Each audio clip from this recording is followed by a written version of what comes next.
Chapter 10. The Rat Gang. A loud shatter rang out. Glass shards rained into the courtroom. "Marf, run!" I cried. He didn't seem to think twice. He kicked the legs out from under the guard closest to him. The guy's mouth had hung open after he jerked his head toward the window and dashed from the podium in my direction. The judge, Pete, Nez, and the rest of the officers just stared from their seats with eyes the size of horses. Then they burst into action. I kicked away the remaining shards of glass that clung to the bottom of the window frame, and Marf jumped through the window. Guttural shouts and the crackle of feet over glass came from behind. "Follow me!" I raced along the side of the courthouse. "Where are we going?" Marf couldn't run fast, mostly because he wasn't naturally quick, but the plague didn't help either. I glanced behind me. He was making decent ground, but he already dropped back a bit. Behind him appeared the heads of 3 patrol officers, complete with blue police caps. This was going to be tough. "Freeze or we'll shoot," one yelled. They must have drawn their guns. My heart on the roof of my mouth, I turned from the alley onto a street I've been on a gazillion times before. If I remembered right, and I usually did, it was the 5th car down, a pale yellow. No gunshots so far. Thank power. I glanced back. Marf had sunk behind even more, his face a dark purple. "Come on, Marf!" The officers weren't in view yet. When I reached the yellow car, I threw myself to the ground, rolled under the vehicle, and kept going till I entered the black storm drain along the curb that led to the sewer, just wide enough for me to fit. I latched my hands onto the top of the metal ladder and shimmied down as fast as I could. Then came Marf's ragged breaths. "There's a ladder," I said as loud as I dared, as I landed on the hard ground. The wet, bitter stench of mold invaded my nose. Confused shouts came from above. "Got it," Marf whispered.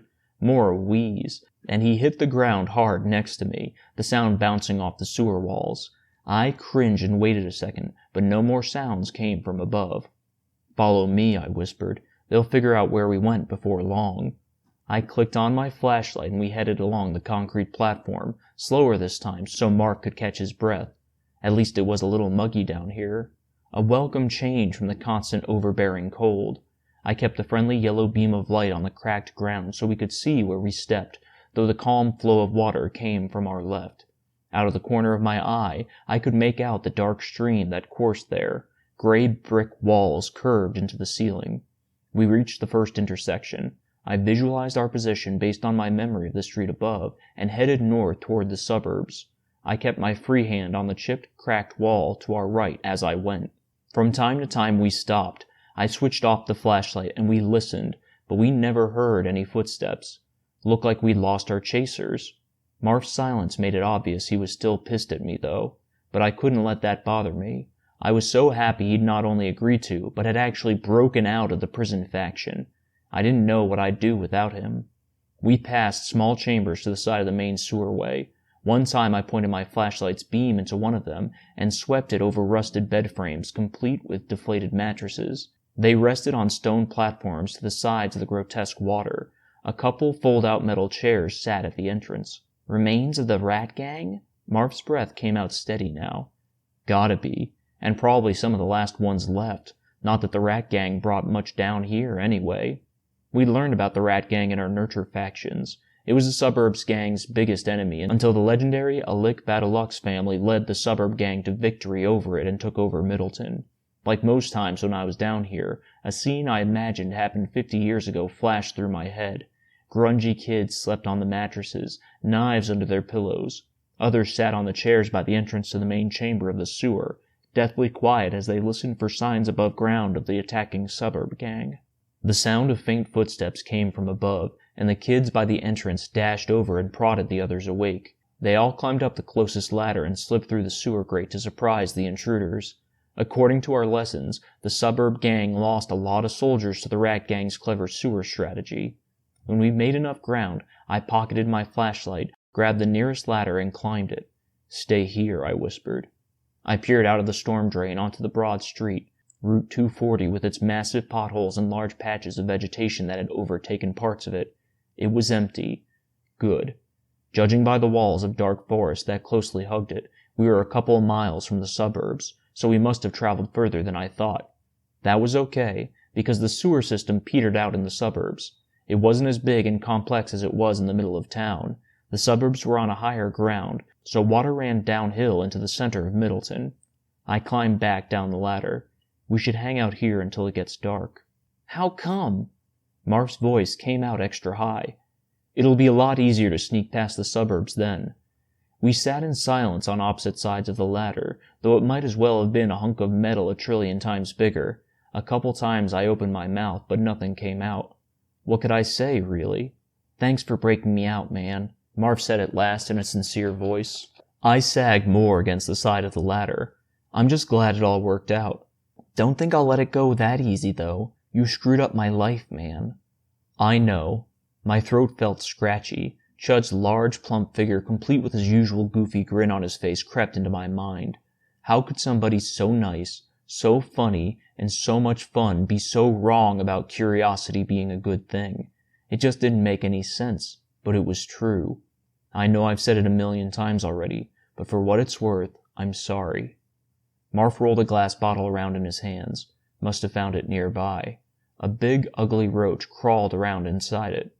Well, maybe it's not the absolute biggest deal in the world, he said, though his voice sounded strained. I've got to admit, sometimes I think it'd be a real pain in the butt to have your job, getting all those prestige points. I mean, everybody in the faction counted so much on you, man. Gotta be a lot of pressure, you know. Yeah, it is all right. Not really. At least not for me. But no way I was telling Marf that. I figured, man. He glued his gaze to the bottle. I honestly don't know if I'd be able to handle all that pressure. Whoa! Marf being humble? Never thought I'd see the day, but it did make me feel better about the whole crummy situation. We didn't say much for the next hour. The light that came from the storm drain finally faded until it was almost pitch black in the sewer. We headed up the ladder and outside. I slipped into the forest, all my senses alert, and Marf followed. Wings flapped in my stomach, past the suburbs, and we were home free. That was it.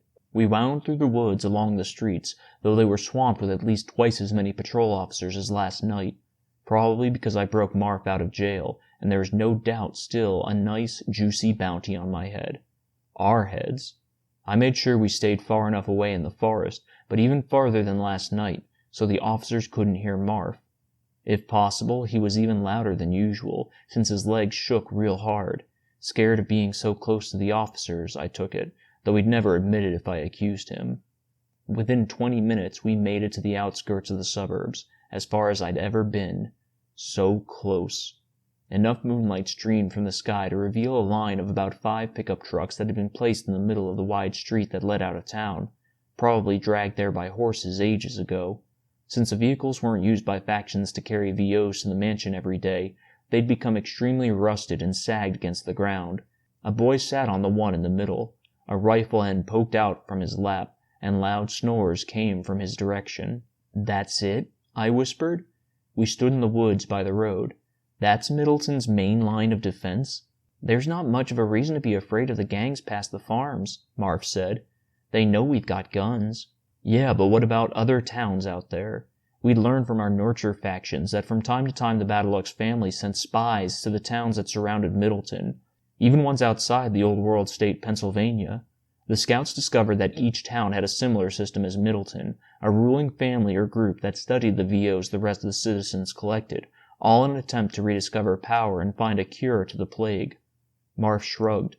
The rulers must not be too afraid of them, based on what the spies have seen. Apparently not. Not after witnessing this pitiful guard and his pathetic line of cars.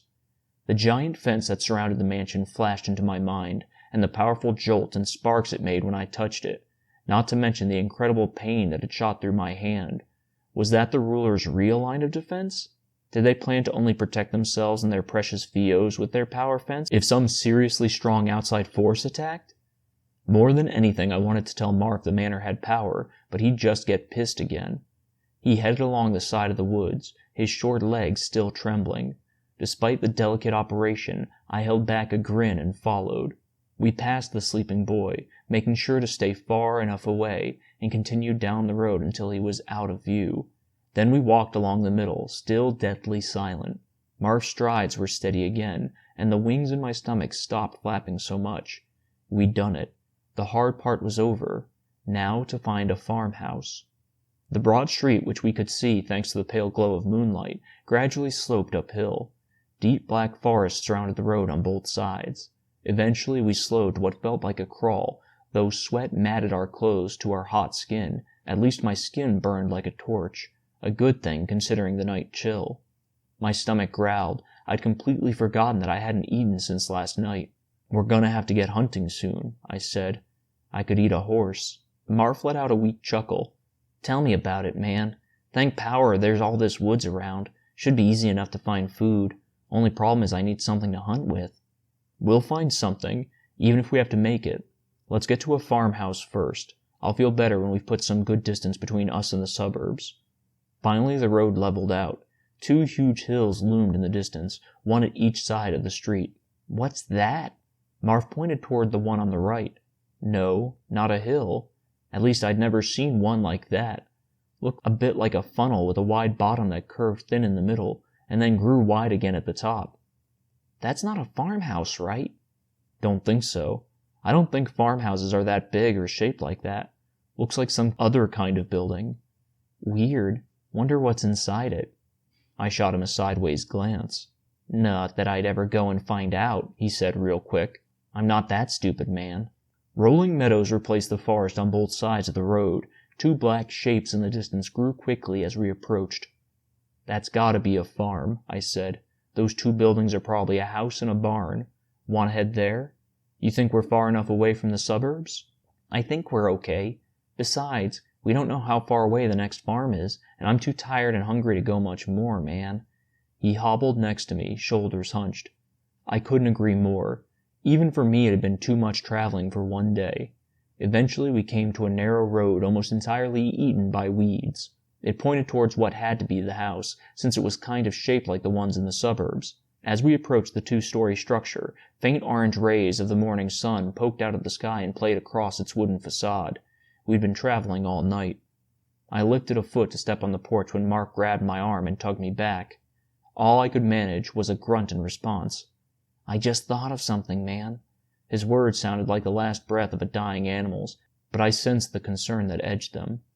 "What if some patrol officers came up here and are hiding out inside, just waiting for us to enter so that they could surprise attack and capture us?" I let that idea roll around in my head, even though the last thing I wanted to do was think. "It'd be a long way to walk just to catch a couple of lowly rule breakers," I whispered back. "True. I was thinking it'd be a kind of last resort type of thing, but knowing the patrol and the rulers, I wouldn't put it past them. They had a lot of officers out on the streets after all, and it'd explain why they had just one sleeping guard at the border. Make us think no one was out this way, so we'd fall right into their trap. It was kind of weird that they only had one guard, and that he hadn't even been awake. Had he been faking sleeping? I looked up at the sprawling 2-story hunk of wood, which seemed darker than ever, even though the sun had started to come up. The black, still windows taunted me, as if telling me we wouldn't be able to see what lurked behind its eerie facade until it was too late. "Where else can we go, though?" I asked. "We're pretty much flat out of options, however you look at it, and I really don't think I have the energy to make it to another farmhouse." Marv shrugged, then shivered. "I guess you're right." I barely fought off a shiver of my own. "I think you're just being paranoid." But I only said it to try to make us both feel better. This time Marv stepped on the porch, and a loud creak stung the night. "Sweet mother of power," I hissed. "Do you always have to be so loud?" Marv held out his hands. "It's the porch, man. Old loose board." "Your whole body's an old loose board." We stayed totally still and quiet, but no other noises disturbed the night, and nothing moved behind those coffin-still black windows. I ventured a step onto the porch, and another creak struck the area. "See?" Marv asked. We climbed the rest of the steps, which resulted in a cacophony of creaks, and Marv opened the screen door. Then I opened the white, peeling front door. We stared inside. The now stronger rays of sun made their way through the windows and revealed an empty living room with splintered, faded wooden floors and a vacant fireplace. As I thought, the Middleton rulers must have taken all the furniture and VOs from the house. I let out a large pocket of air I hadn't known I'd built up inside me. The screen door banged shut behind us, and I jumped. Marv had let go of it. "Again with the noise," I said. Marv swept his head from side to side and grimaced. Crap. Nowhere to crash. At least there aren't any patrol officers, or spiderwebs for that matter. Kind of weird since nobody lived here, but I wasn't going to complain. Sure, the floor's hard, but I say it's as good as a place to sleep as any. We could crash in the meadow, but there'll be lots of bugs and maybe other gross stuff out there. Marv shuddered. I'm not afraid of no bugs, man. Right. He pointed to a pair of saggy dark blue sneakers with hardly any holes in them near the front door. Looks like they didn't take all the VOs. I placed my own sneakered foot next to one of the shoes. Weird. They're in pretty decent shape. Even better than mine. A supply hunter could have easily used them. Marv shrugged. Whoever sacked this place probably didn't see them. Funny how you can miss stuff that's right in front of you. If we're lucky, maybe there are some other useful things the rulers left behind. He looked up at me with a glare that threatened to impale my skull. We could sure use something in this crappy situation you got us into, man. I tried to keep my gaze on his, but it was hard. Well, let's explore the rest of the house. We started with the living room. Then I saw them. Fire pokers leaned against the fireplace's iron cage. Thank power. I pointed them out to Marv and his eyes lit up. Guess the looters didn't need them, I said. Well, it's not like they were going to use this fireplace, man, and the other houses already have pokers.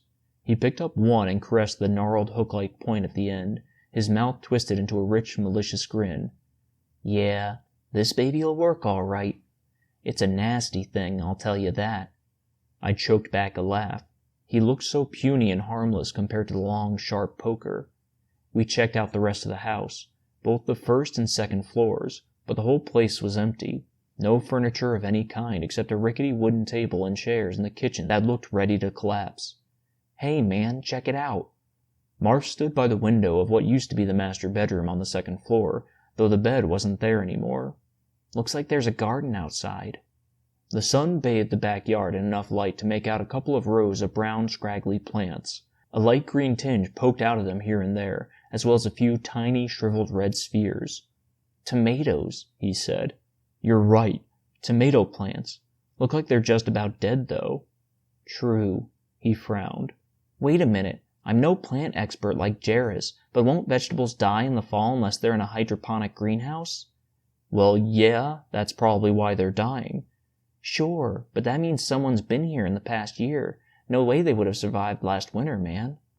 Before I could let that sink in, the bedroom door creaked behind me, and something grabbed me around the stomach, pulled me back, and wrenched my arm behind my back. My breath caught in my throat as sharp pain stabbed my neck.